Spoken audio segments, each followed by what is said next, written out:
Estimado Luis Arana Galindo. Doctor Flores, un gusto para mí saludarlo y listo para absorber algunas preguntas que me formule respecto de el reino del río Turquesa.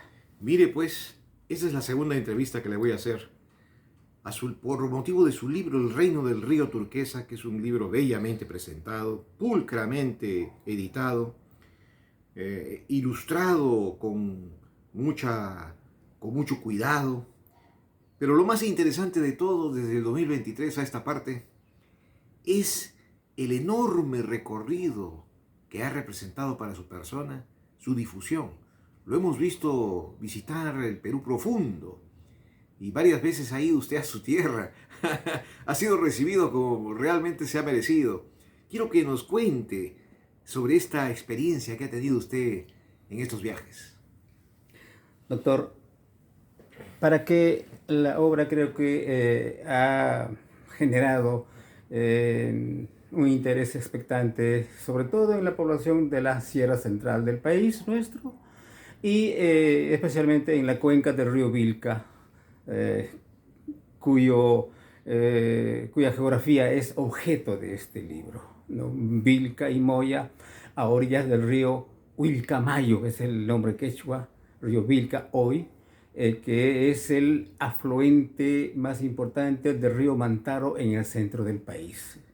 Usted me pregunta cómo así me llevó, en efecto, este libro a Huancavelica, a Huancayo, a Calima misma varias presentaciones he tenido.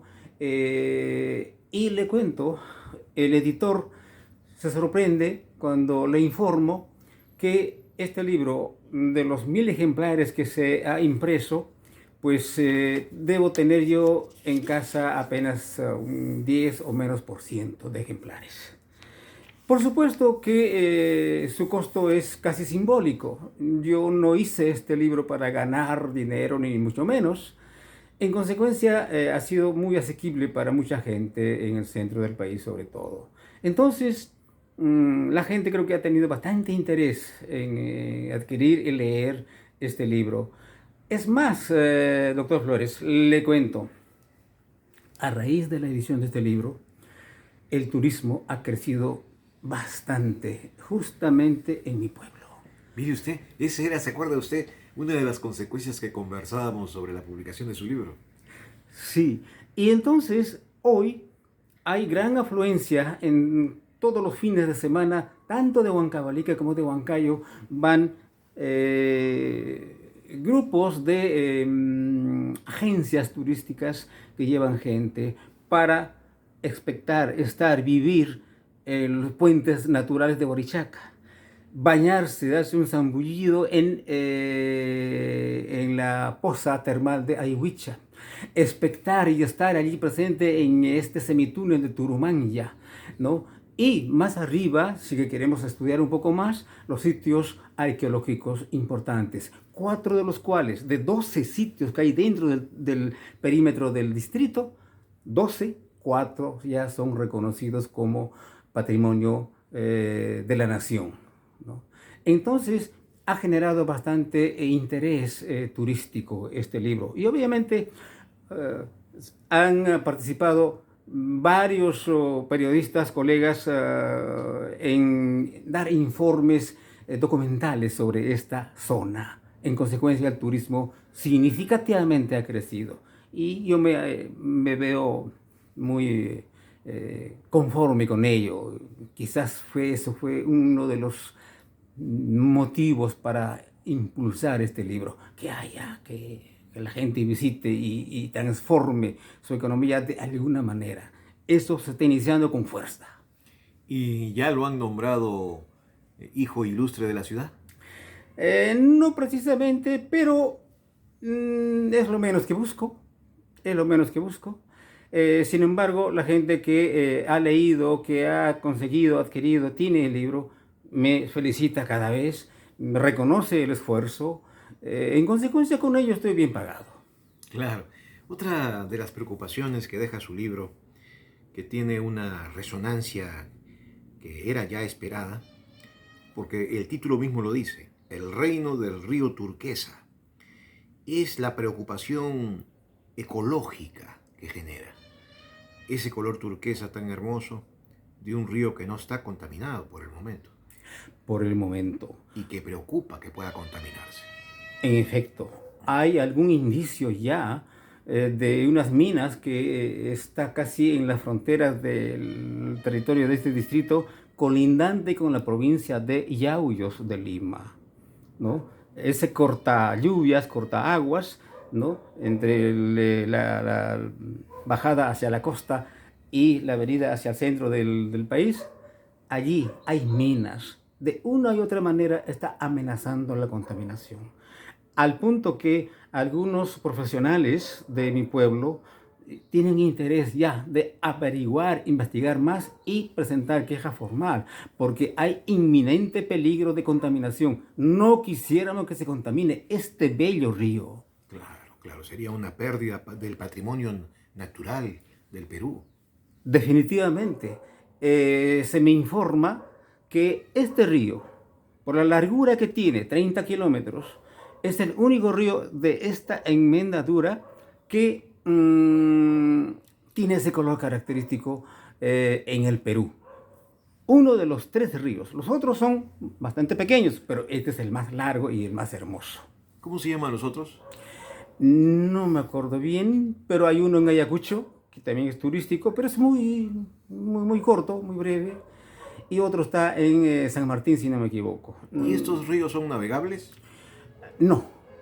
Ahora, en el río Vilca sí, ahora hacen turismo de aventura, canotaje y otros deportes de río, de aventuras. Los jóvenes están yendo cada vez, ¿no? Hay promociones escolares, ¿no? De Huancayo, un full day, por ejemplo, ahí están, ¿no?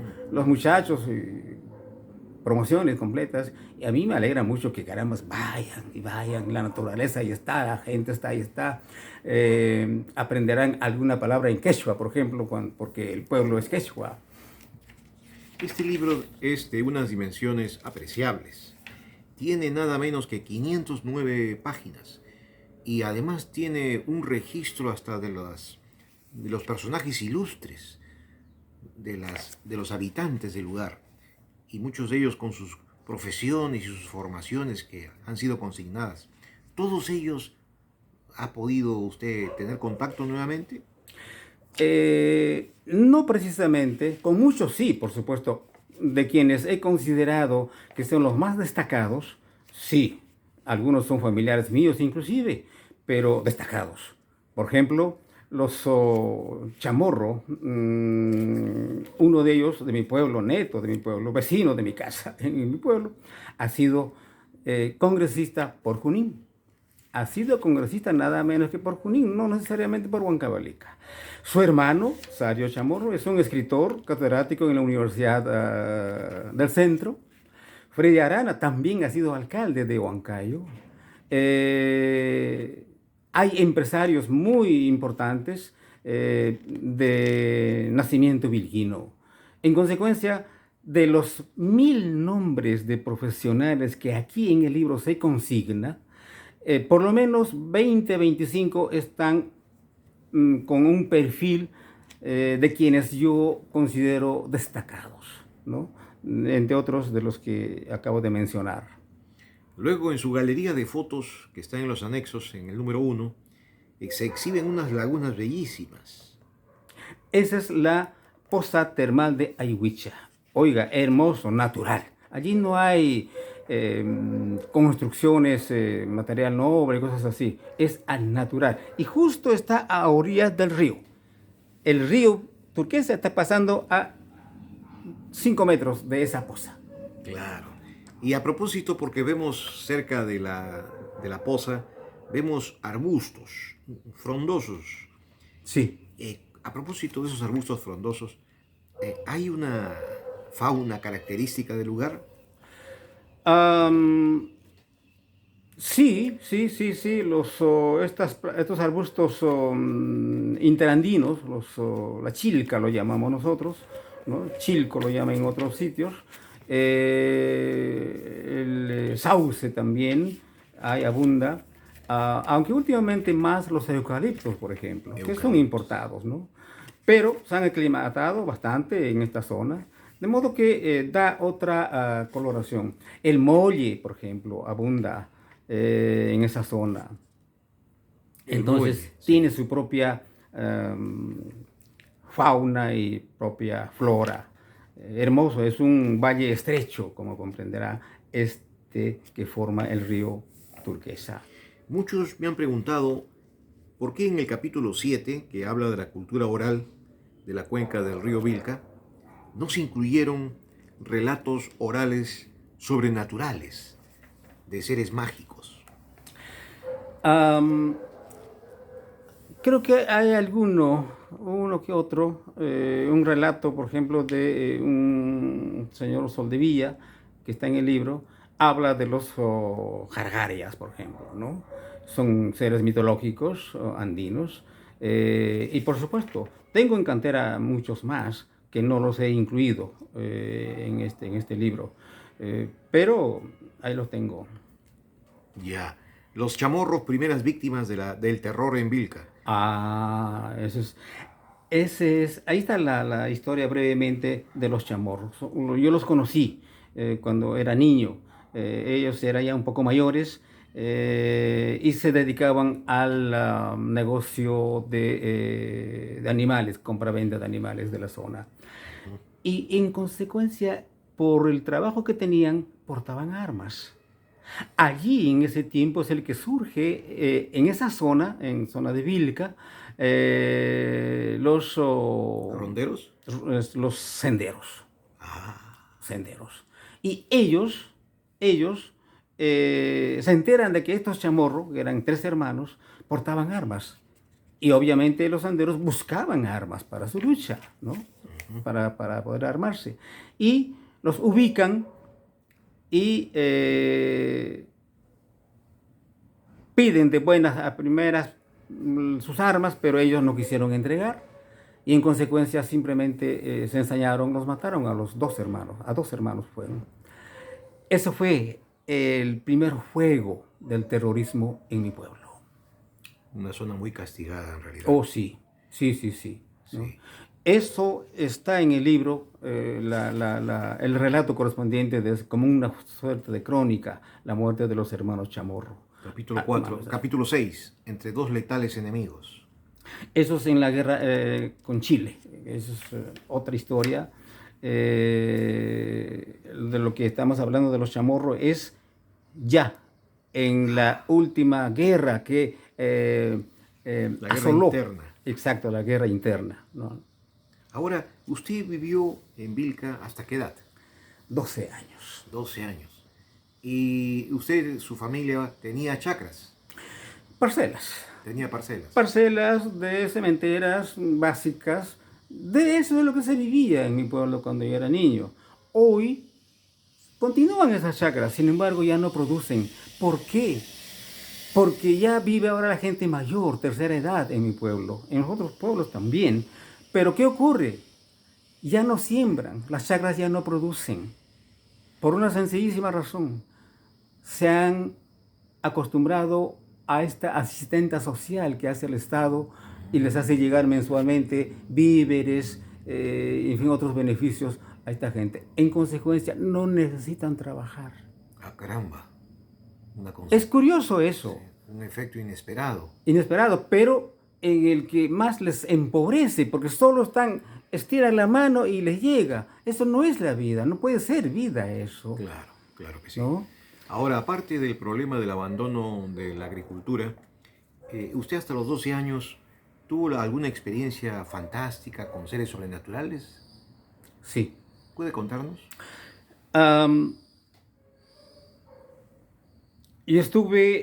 Tendría yo 10 años y mis padres me mandaron a la banda de mi pueblo, a la altura, había una suerte de planicie, la Puna, y allí había una familia que pastaba animales de varias familias de Vilca, o sea, en grupo. Había una familia, 5 o 6 personas que vivían en esa casa. Me mandaron a mí, yo viví con ellos, todas personas mayores. Y un día, una noche, todos estamos en la choza, en la casa, los animales en sus corrales, y de repente los perros que teníamos, 3 perros que teníamos, oiga, van hacia el camino que estaba más o menos a 1,5 kilómetros, ladrando y corriendo, van. Nosotros estamos escuchando, de noche, lóbrega. Entonces, los perros parece que son asustados. Con un ladrido diferente regresan como asustados los perros, ladrando, pero ya de otra manera. La gente que estaba allí eran personas mayores y dijeron, ajá, está pasando el condenado, el Jarjaria. ¿Qué se escuchaba? Yo he escuchado. Eran animales en la oscuridad del campo, animales que arrastraban, pareciera, cadenas sobre pedregales, así. Y silbidos de llamas, de gallos, de chanchos y así. Toda la gente mayor que estuvo allí conmigo decían, ah, es Jarjaria, es Jarjaria. ¿En qué consistía este Jarjaria? Es lo que la religión posiblemente impuso, ¿no? El catolicismo, esto de tener vida íntima entre familia. El incesto. El incesto, ¿no? Entonces, hay alguien que se está condenando, se está convirtiendo en Jarjaria. Mañana en la mañana lo vamos a descubrir, porque esa persona que está cometiendo, está en ese estado de vida, va a pasar sí o sí por este camino que está pasando los Jarjarias. Oiga, en la noche los perros iban y venían hasta que finalmente pasó ese ruidoso caminante misterioso en la lobreguez de la noche. Y al día siguiente, en efecto, a las 5 de la mañana se levantaron y vieron de lo lejos a una persona conocida que pasaba por el camino. Y dijeron, ah, esta persona es Jarjacha. Jarjacha. ¿Alguna otra experiencia con fantasmas, espectros, espíritus? He escuchado, le cuento, sí, ahora que me recuerda eso. Niño, yo tendría 7 años, 6 años, en noches de luna. Mi casa está a 70 metros de la plaza. En la plaza está la iglesia. En el frontis de la iglesia hay escaleras y ahí nos sentábamos de noche a contarnos cuentos. Habían jóvenes, ¿no? 15 años, 20 años inclusive, pero mayormente éramos niños.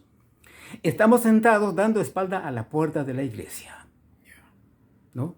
Oiga, de repente cuando más alguien contaba un cuento de Jarjarias, de condenados, sentimos a nuestra espalda que la puerta inmensa, pesada de la iglesia, ¿no? Del templo, comienza a abrirse solo haciendo un chirrido muy fuerte, muy notorio. Así, ¿no? Así hacía un chirrido, pesada la puerta.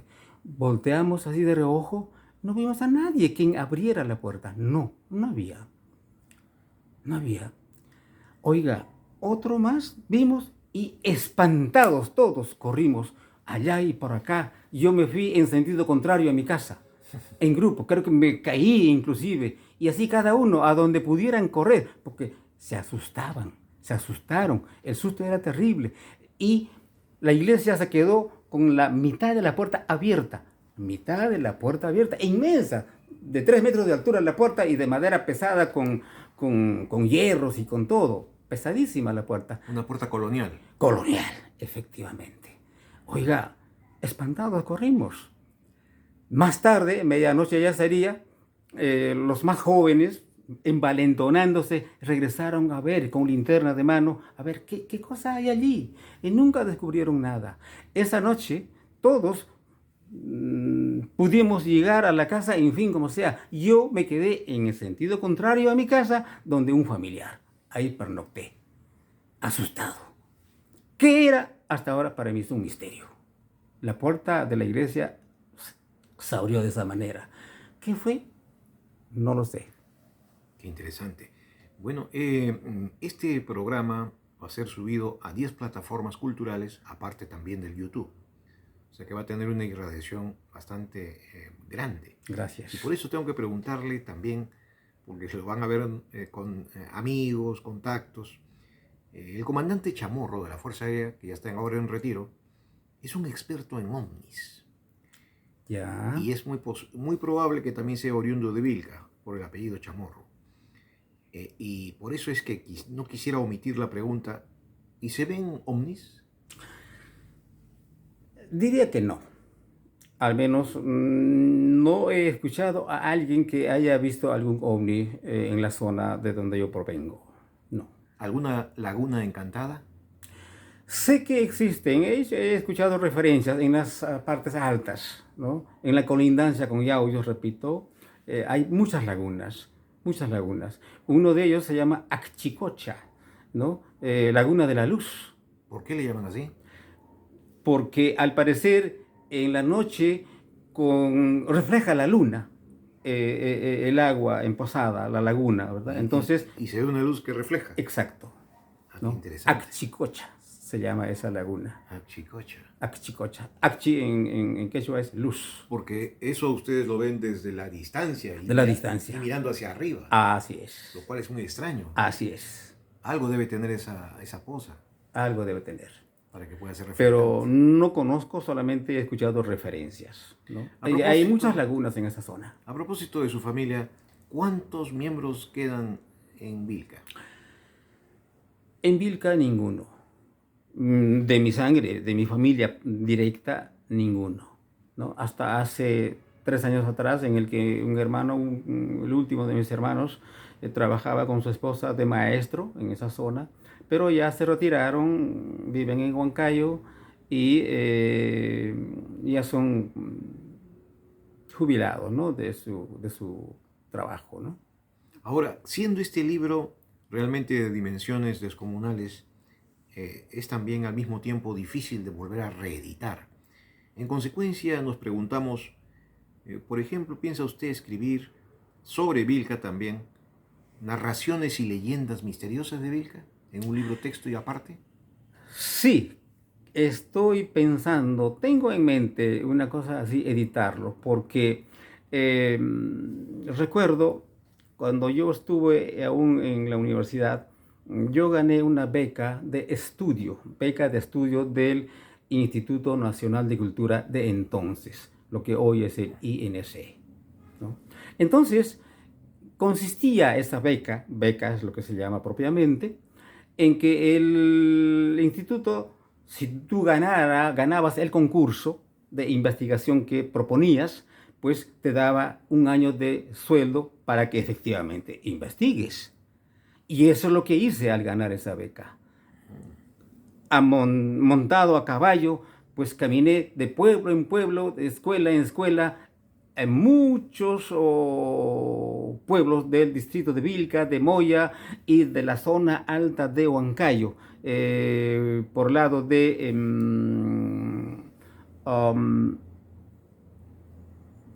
hay muchos distritos en lo que hoy se llama zona altina de Huancayo, que está al frente del valle de Mantaro, pero ya colinda con Vilca. Allí estuve, también tengo recogido decenas de relatos orales. Ah, qué interesante sería que aparezca un libro de Vilca en ese sentido. Yo no lo he publicado porque en tanto que yo entregué el producto de mi investigación al Instituto Nacional de Cultura, es propiedad del Instituto Nacional de Cultura. Entonces no generé hacer un estudio o publicarlo, pero entiendo que tiene su tiempo y puedo hacerlo ahora. Claro, sobre todo que ya usted es casi un consagrado escritor No reconocido. tanto, no tanto. Humildemente, un investigador, un periodista que ha tratado de ensayar una investigación que sí, me costó bastante trabajo, nada menos que 5 años de investigación, y el libro da fe de la bibliografía que he podido manejar. Entonces, este libro es producto de un arduo trabajo de investigación. Además fueron 1000 ejemplares. Sí, 1000 ejemplares. ¿Esto fue publicado con sus propios peculios? No precisamente, de modo parcial me ayudaron, uno, y debo agradecer públicamente eso, el, la Municipalidad Distrital de Vilca. Luego me ayudó el empresario Ulises Sáenz Arana, un empresario constructor en Huancayo. Otras personas también me ayudaron para financiar su edición. Pero igualmente lo que hice para distribuirlo, venderlo, este libro, más que venderlo, obsequiarlos, busqué a algunos hijos vilquinos destacados. Busqué, me puse en contacto y les planteé. Oye, Freddy, por decirle a mi primo Freddy Arana Velarde, arquitecto, catedrático también en Universidad Centro y exalcalde de Huancayo. Le dije, oye Freddy, el colegio San Juan Bautista de Vilca, un ejemplo, tiene tantos alumnos. ¿Por qué tú no obsequias a título tuyo este libro a cada alumno? Yo te doy a precio simbólico, cómprame. Y tú los distribuyes a tu nombre. Claro. Tú regálales ese libro, un ejemplar a cada uno de los alumnos. ¿Te parece bien? Yo te doy a tal costo. Y me aceptó de buena gana. ¿Cuántos son? Ah, ya, correcto. Lucho, encárgate tú. Acá está. Toma. Maravilloso. Y esa misma operación hice con otros profesionales vilquinos. Y también ha tenido mucha aceptación, incluso de profesionales que están fuera del país, de Estados Unidos, ¿no? De modo que a los alumnos de los 4 colegios secundarios que tiene Vilca a nivel distrital, cada uno de sus alumnos ha recibido un ejemplar gracias a estos donantes, ¿no? Que son hijos vilquinos. Qué maravilla. Para terminar, se nota una exhaustiva investigación histórica del periodo colonial, del periodo de la independencia y del periodo republicano. Realmente usted ha hecho una investigación muy asidua, que nos imaginamos tiene que haberle demandado, pues como lo acaba de reiterar, 5 años de investigación documentada, porque está mentado los libros de Waldemar Espinosa Soriano, entre otros especialistas de los diversos periodos. ¿Ha sido así? Sí, sí.